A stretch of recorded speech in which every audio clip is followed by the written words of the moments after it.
शुरू अल्लाह के नाम पे, जो बहुत ही बड़ा मेहरबान है। आज जिस टॉपिक पे हम डिस्कस करने वाले हैं वो फिलिस्तीन और इजराइल का वार।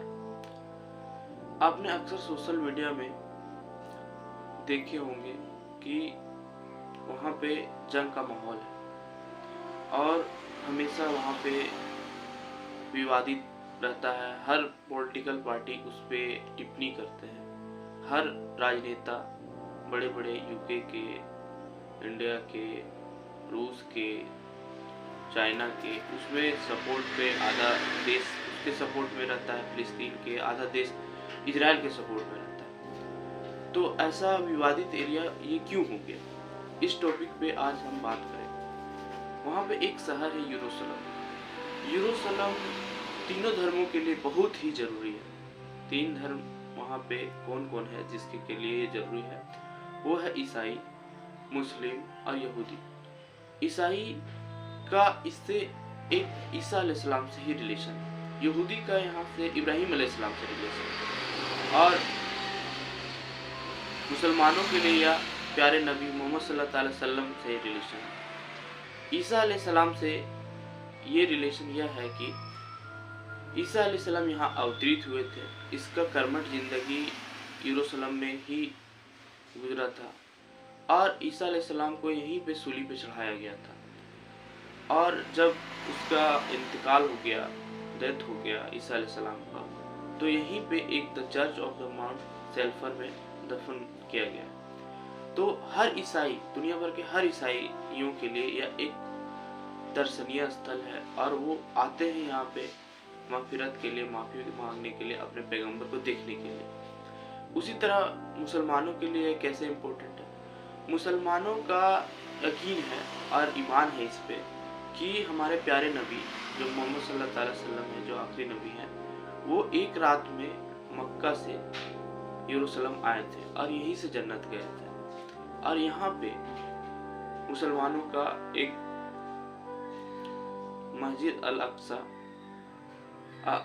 मस्जिद है, जो यहाँ पे लोग आते हैं, नमाज पढ़ते हैं और दुआ मगफिरत करते हैं। उसी तरह यहूदी के लिए यह इम्पोर्टेंट इसलिए है क्योंकि इन लोग का यकीन है कि इब्राहिम अलैहिस्सलाम ने अपने बच्चे इसहाक अलैहिस्सलाम को यहीं पे ज़बह किए थे। और इन लोग का एक सुलेमान पवित्र मंदिर हुआ करता था बहुत पहले, जिसने रोमनों ने उस पर नष्ट कर दिया। फिर उसका अवशेष जो बचा वो पश्चिमी दीवार पे लगा हुआ और यहाँ पे मगफिरत उन लोग करते हैं। और उन लोग का मानना है कि एक दिन मसीहा आएंगे और पूरा दुनिया को एक कर देंगे।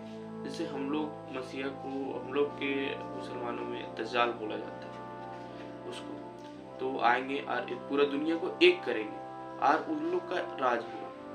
ये चीज़ उन लोग का ईमान है और इसी कारण से एक तीनों धर्मों का अलग अलग पॉइंट व्यू है और तीनों धर्मों का अलग अलग सोच है। अब रही बात, ये विवादित क्यों हुआ इतना, विवादित का रीजन क्या था, कैसे इतना विवादित हो गया, अब इसके बारे में थोड़ा सा डिस्कस कर लेते हैं। जब इजराइल राष्ट्र का स्थापना 1948 में हुआ, तब इजराइल का संसद को पश्चिमी एरिया में स्थापित कर दिया गया। फिर जब पश्चिमी एरिया इजराइल का हो गया तो इजरायलियों ने 1967 में एक युद्ध किया, जिसके बाद उसने पूर्वी इलाकों को भी कब्जे में ले लिया।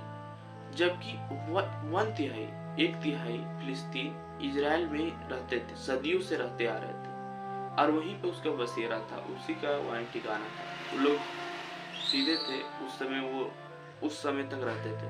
तो इजरायलियों का एक ईमान है कि मुसलमानों को पहले खत्म करो, उसके बाद तभी हम लोग का राज होगा। तो उसने क्या किया, हर फिलिस्तीन को उसको घर से निकालने लगे और घर से बेघर करने लगे और इजराइल उस पर कब्जा जमाने लगे। तो इस तरह जबरन जब उसको निकालने गए तो ये तो मजलूमों को पे अत्याचार कर रहे, तो उसी में से फिर कुछ मुजाहिद खड़े हुए और लड़ाई हुआ। इसी रीजन से आज तक लड़ाई चलते आ रहा है।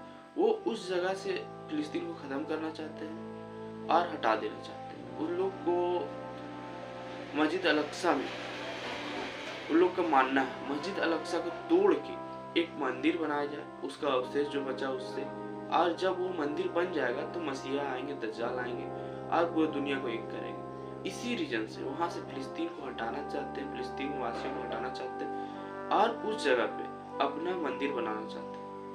यही एक रीजन है, मेन पॉइंट। वो दज्जाल को लाने के लिए ऐसा करते हैं, लोग का यही मानना है।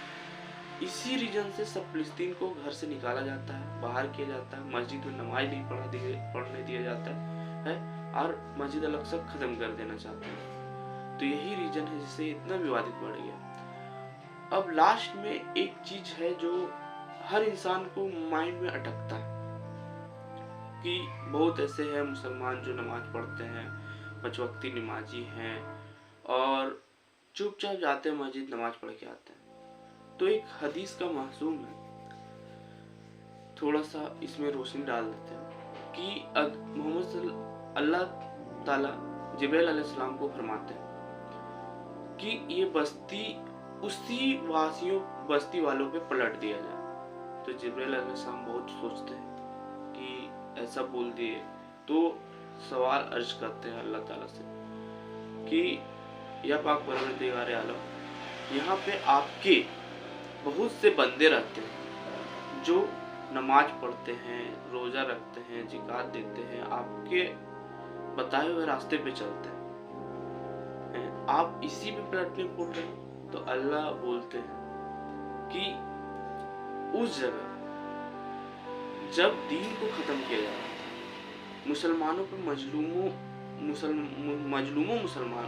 मुसलमानों पे अत्याचार किया जा रहा था किसी गैर कौम के द्वारा, तो उस समय कोई नमाजी इन लोग ना तो कभी इन लोग का खून खोला, ना कुछ बोला, ना कभी कुछ इसके बारे में शेयर किया। तो इसी रीजन से सबसे पहले इसको ये बस्ती इसी पे पलटो।